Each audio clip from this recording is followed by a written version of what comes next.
2026 சட்டமன்ற தேர்தலுக்கு இன்னும் 6 மாதங்கள் தான் இருக்கு. அப்படி இருக்க சென்னையில இருக்கிற 16 தொகுதிகள்ல திமுகவிலிருந்து யார் யாருக்கு போட்டியிட வாய்ப்பு கிடைக்க போகிறது என்பதை விரிவாக விளக்குகிறது இந்த செய்தி தொகுப்பு.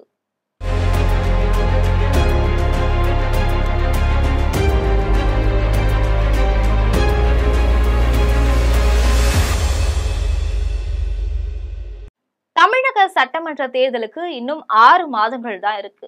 இந்த நிலையில மாநிலத்துடைய தலைநகரான சென்னையில இப்பவே தேர்தல் ஜுரம் ஆளுங்கட்சியை வாட்டி எடுக்க ஆரம்பிச்சிருச்சு. மொத்தம் உள்ள 16 சட்டமன்ற தொகுதிகள்ல சீனியர்கள் அமைச்சர்களை தவிர்த்து மீதம் இருக்கிற தொகுதிகளுக்கு கூட்டல் கழித்தல் வகுத்தல் கணக்குகளை தொடங்கிட்டாங்க. அதனால சென்னை திமுகவுல என்ன நடக்குது அப்படின்னு தெரிஞ்சுக்கலாம். சென்னையில நடக்கிற தொகுதி ரேஸ். சென்னையில மொத்தம் 16 தொகுதிகள்ல 6 தொகுதிகளை கையில் வச்சிருக்கிறவங்க வட சென்னை மாவட்ட செயலாளர் சேகர் பாபு. சமீபத்துல நடைபெற்ற உடன்பிறப்பேவா நிகழ்ச்சியில எழும்பூர் தொகுதிக்கு உட்பட்ட 12 நிர்வாகிகள்ல 9 பேர் சிட்டிங் எம்எல்ஏவுக்கு எதிராக பேசியிருக்காங்க. இதனால சேகர் பாபு எழும்பூர், திருவிக நகர் ஆகிய சட்டமன்ற தொகுதிகளுக்கு புதிய நபர்களுக்கு வாய்ப்பு வழங்க வேண்டும் என்ற கோரிக்கையை தலைமைக்கு எடுத்துட்டு போயிருக்காரு.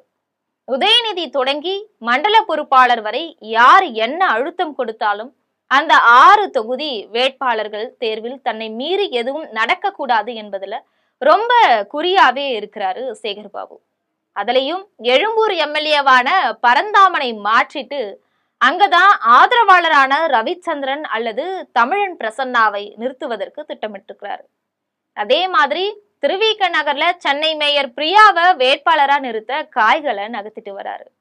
ஆனா வகிக்கும் பதவிய நழுவ விட்டுற கூடாதுன்னு எழும்பூர் சிட்டிங் எம்எல்ஏ பரந்தாமன் உதயநிதியின் துணையை நாடி அதற்கான வேலைகள்ல இறங்கி இருக்கிறாரு. அதே மாதிரி துணை அமைப்பு செயலாளரான தாயகம் கவியும் திருவிக நகரை தக்க வைக்க முதல்வர் வழியாகவே முயற்சி செஞ்சிருக்கிறார். ஒருவேளை தன்னை மீறி எழும்பூர் மற்றும் திருவிக நகர் ஆகிய தொகுதிகளுக்கு மீண்டும் சிட்டிங் எம்எல்ஏக்களுக்கே செல்லும் நிலை உருவானா தொகுதிகளை கூட்டணிக்கு தாரை வார்க்கவும் தயாரா இருக்கிறாரு சேகர் பாபு. அதே மாதிரி ராயபுரத்துல சிட்டிங் எம்எல்ஏவுக்கு மீண்டும் சீட் கிடைக்கிறது கஷ்டம் என்ற தகவல் கசிய தொடங்கி இருக்கு. இப்படி கசிய தொடங்கிய நாள்ல இருந்தே ராயபுரத்தை நோக்கி பலரது பார்வையும் திரும்பி இருக்கு. இதுக்கு காரணம் அங்க சிறுபான்மையினரின் 40,000 வாக்குகள் இருக்கு. கடந்த தேர்தலை போல பாஜகவுடன் அதிமுக கூட்டணி தொடர்வதால எளிதா திமுக வெற்றி பெற்றிடும். அதனால இந்த தொகுதியை குறி வச்சு பட செல்வகுமார், இளைய அருணா ஆகியோர் ஆளுக்கு ஒரு பக்கமா மோதிட்டு இருக்காங்க. போதாக்குறைக்கு ஐட்ரி மூர்த்தியும் தனக்கு தெரிந்த அனைத்து கதவுகளையும் இடைவிடாம தட்டிட்டு இருக்காரு. டி நகரை பொறுத்த வரைக்கும் கருணாநிதியின் செயல்பாடுகள்ல தலைமைக்கு திருப்தி கிடையாது. கடந்த தேர்தலையே சொற்பமான வாக்குகள்ல தான் வெற்றி பெற்றார். இப்போ எடுத்த பூத் வாரியான சர்வேலையுமே 40 விழுக்காடு மோசம்னு தான் முடிவுகள் வந்திருக்கு. இதனால பலமான ஒருத்தரை வேட்பாளரா நிறுத்தலனா டி நகர் கையை விட்டு போயிடும்.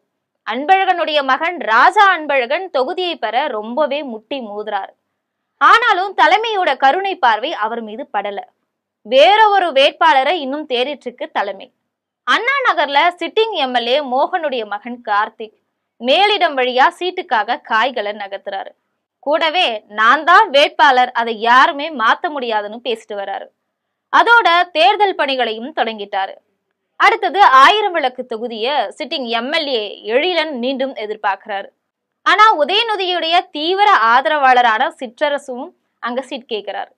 துணை முதல்வர் தரப்பு இந்த முறை 1000 விளக்கை தாண்டி எந்த தொகுதியில போட்டியிட விருப்பம்னு கேள்வி எழுப்ப நான் முதல்வர்கிட்ட பேசிக்கிறேன்னு எழிலன் நழுவி இருக்கிறாரு. மயிலாப்பூர் தொகுதியிலும் வேட்பாளர் தேர்வில் மாற்றம் வந்தாலும் ஆச்சரியப்படுறதுக்கு கிடையாது. சேகர் பாபுவுக்கு அடுத்து அதிக தொகுதிகளை வச்சிருக்கிறது அமைச்சர் மா சுப்பிரமணியன். அவர்கிட்ட இருக்கும் தொகுதிகள்ல சைதாப்பேட்டை, மதுரவாயில், சோழிங்கநல்லூர் தொகுதி வேட்பாளர்கள்ல எந்த மாற்றமும் இல்லைன்னு தெரியுது. ஆனா விருகம்பாக்கம் தொகுதி ஹிட் லிஸ்ட்ல இருக்கு. இதுக்கு காரணம் சிட்டிங் எம்எல்ஏ பிரபாகர ராஜாவுடைய செயல்பாடு குறித்து வந்த சர்வே முடிவுகள். அப்படி வேட்பாளரை மாற்றும் முடிவு தலைமைக்கே வந்திருக்கு. இந்த நிலையில கே நகர் தனசேகரனை தாண்டி அங்க மற்றொருவர் சீட் வாங்குறது கஷ்டம். மகனுக்காக விக்ரமராஜாவும் சீட் கேட்டு ஃப்ரெஷர் போட போவதில்லைன்னு தெரியுது. அதனால தனசேகரனுக்கு ரூட் கிளியராவே இருக்கு. ஆனாலும் வர்த்தக அணி செயலாளர் காசிமுத்து மாணிக்கம் மேலிடம் வழியா கடுமையா முயல்றாரு. ஆக சென்னையில சில சிட்டிங் எம்எல்ஏக்களுக்கு நெருக்கடி இருக்க, கூட்டணியிடம் இருக்கும் வேளச்சேரி தொகையை பறிச்சு வேட்பாளராகும் ஆசையில சென்னை துணை மேயர் மகேஷ், இளைஞர் அணி துணை செயலாளர் ஜோயல் ஆகியோர் தீவிரம் காட்டி வராங்க. எல்லாருக்கும் எம்எல்ஏ ஆசை இருந்தாலும் தலைநகர் தேர்தல் ரேஸ் முடிவுகள் என்னவோ முதல்வர் கையில தான் இருக்கு. 2024 பாராளுமன்ற தேர்தலை வச்சு பார்க்கும்போது டி நகர், மயிலாப்பூர், ஆயிரம் விளக்கு, மதுரவாயில், எழும்பூர் ஆகிய தொகுதிகள் பாஜகவுக்கு சாதகமா இருக்கு. அதனால திமுக சென்னையில இருக்கிற 16 தொகுதிகளையும் கைப்பற்றுவது சந்தேகம்தான். தலைநகர்ல திமுகவின் மீதான எதிர்ப்பு அலை அதிகமாகவே இருக்குது.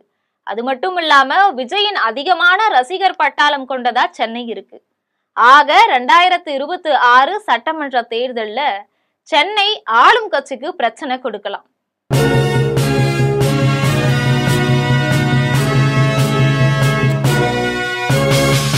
உடனுக்குடன் அப்டேட் தெரிந்து கொள்ள ஜெம் டிவி தமிழ் ஆப்பை இன்ஸ்டால் செய்யவும்.